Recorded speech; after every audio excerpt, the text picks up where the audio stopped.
Hamzah bin Abdul Muthalib adalah sahabat sekaligus paman Nabi Muhammad.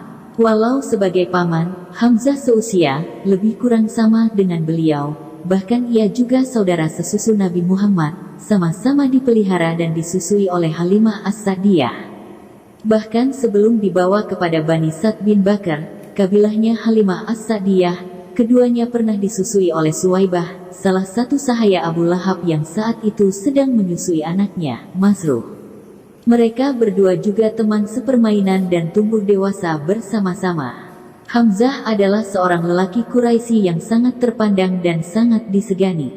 Ia sangat menjunjung tinggi harga diri dan kehormatan keluarganya.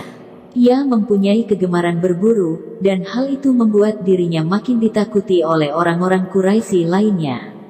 Suatu hari di bulan Zulhijjah tahun ke-6 dari Nubuwah, ketika baru pulang dari perburuannya, seorang budak wanita milik Abdullah bin Jadan berkata kepadanya, "Wahai Abu Amarah," nama kunyahnya Hamzah, "ketika berada di Safa, aku melihat Abu Jahal mencaci maki dan melecehkan keponakanmu, Muhammad. Bahkan ia memukul kepalanya hingga terluka." Mendengar laporan tersebut, Hamzah sangat marah. Nabi Muhammad adalah putra kakak kandungnya, sedangkan Abu Jahal hanya saudara sepupunya. Penghinaan kepada beliau sama artinya dengan penghinaan kepada dirinya, apalagi ayahnya telah wafat. Masih dengan menenteng busur panahnya, ia berjalan berkeliling mencari Abu Jahal. Setiap orang yang ditemuinya selalu ditanya keberadaan Abu Jahal. Ketika ditemuinya di dekat masjid, ia berkata, "Wahai orang yang berpantat kuning, yakni Abu Jahal, beraninya engkau mencela anak saudaraku, sedangkan aku berada di atas agamanya." Setelah itu Hamzah memukul kepala Abu Jahal dengan busur panah yang dipegangnya hingga luka menganga. Orang-orang Bani Mahzum, kabilahnya Abu Jahal, berdiri ingin melakukan perlawanan, dan orang-orang Bani Hashim, kabilahnya Hamzah dan Nabi Muhammad, juga segera berdiri di belakang Hamzah. Kalau dibiarkan mungkin bisa terjadi perang saudara saat itu. Tetapi Abu Jahal berkata kepada kaumnya, "Biarkan saja Abu Amarah, karena aku memang telah mencaci maki anak saudaranya dengan cacian yang sangat menyakitkan." Mungkin apa yang dikatakan Hamzah bahwa ia berada di atas agama Nabi SAW adalah hanya ungkapan kemarahan dan perasaan harga dirinya yang tersinggung.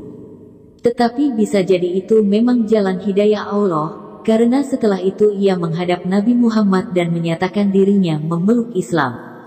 Keislaman Hamzah bin Abdul Muthalib seolah menjadi pemicu bangkitnya kekuatan Islam, apalagi 3 hari kemudian disusul dengan keislaman Umar bin Khattab. Atas inisiatif Umar, kaum muslimin yang selama ini beribadah dan berdakwah dengan sembunyi-sembunyi, jadi berani melakukannya dengan terang-terangan. Saat itu juga, Nabi Muhammad mengeluarkan kaum muslimin dalam 2 barisan. Barisan pertama dipimpin oleh Hamzah dan barisan kedua dipimpin Umar. Mereka berjalan menuju Baitullah dengan menggemakan tasbih, tahmid, tahlil dan takbir, kemudian berkumpul di dekat Ka'bah. Kaum kafir Quraisy hanya bisa memandang tanpa berani berbuat apa-apa. Ketika perang Badar mulai pecah, seorang lelaki perkasa dari Quraisy, Aswad bin Abdul Asad al-Mahzumi, sesumbar akan menghabisi kaum muslimin. Maka Hamzah maju menghadapi orang sombong tersebut dan dengan mudah membunuhnya. Kemudian tampillah 3 pahlawan kafir Quraisy yang masih bersaudara, Utbah bin Rabi'ah, Syaibah bin Rabi'ah dan Walid bin Utbah, menantang duel. 3 orang pemuda Ansar, Auf bin Harits al-Afra, Muawis bin Harits al-Afra dan Abdullah bin Rawahah, berniat menghadapi mereka, tetapi mereka hanya menginginkan sesama Quraisy saja. Maka Nabi Muhammad memerintahkan Hamzah, Ali dan Ubadah bin Harits yang juga bersaudara untuk menghadapinya, dan dengan mudah mengalahkan mereka. Hanya saja Ubadah sempat terluka parah, dan akhirnya gugur sebagai syahid. Dalam perang Badar itu, Hamzah memakai tanda bulu burung pada bajunya. Ia berperang dengan perkasanya sehingga pasukan musuh porak-poranda. Seorang lelaki musyrik bertanya tentang siapa dia, dan dijawab kalau dia adalah Hamzah bin Abdul Muthalib. Ia berkata, "Dialah yang banyak menimbulkan kesusahan pada kita." Dalam perang Uhud, ketika pasukan muslim porak-poranda karena sebagian besar pemanah meninggalkan posnya, seorang sahabat melihat Hamzah di dekat sebuah pohon sedang berdoa, "Aku adalah singa Allah dan singa Rasul-Nya. Wahai Allah, aku berlepas diri kepadamu dari perbuatan orang-orang musyrik. Aku memohonkan ampunan-Mu atas apa yang dilakukan oleh mereka kaum muslim atas Abu Sufyan dan teman-temannya, yakni melarikan diri dari musuh."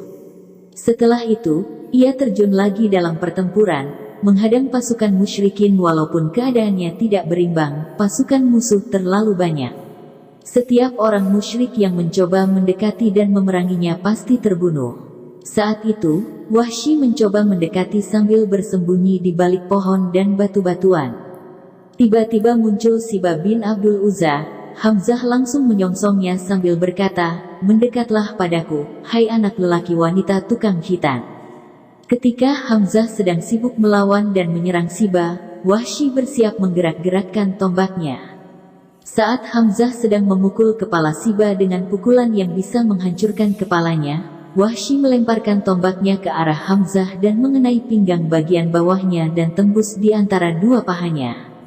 Hamzah mencoba mengejarnya, tetapi jatuh dan syahid seketika. Wahsy mengambil tombaknya, mencabutnya dari tubuh Hamzah dan kembali ke kemahnya sambil menunggu peperangan usai. Ia memang tidak punya kepentingan dengan pertempuran itu.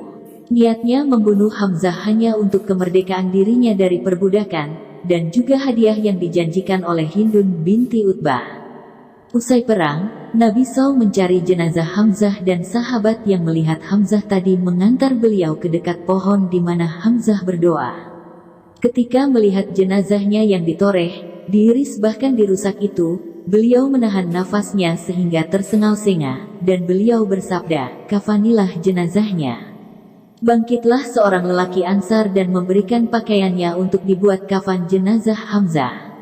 Kemudian Nabi SAW bersabda, "Penghulu para syuhada di sisi Allah pada hari kiamat adalah Hamzah." Alhamdulillah telah kita simak cerita kisah para sahabat Rasul. Semoga ini menjadi teladan bagi kita semua dan bisa kita mendapatkan hikmah dari ini semua.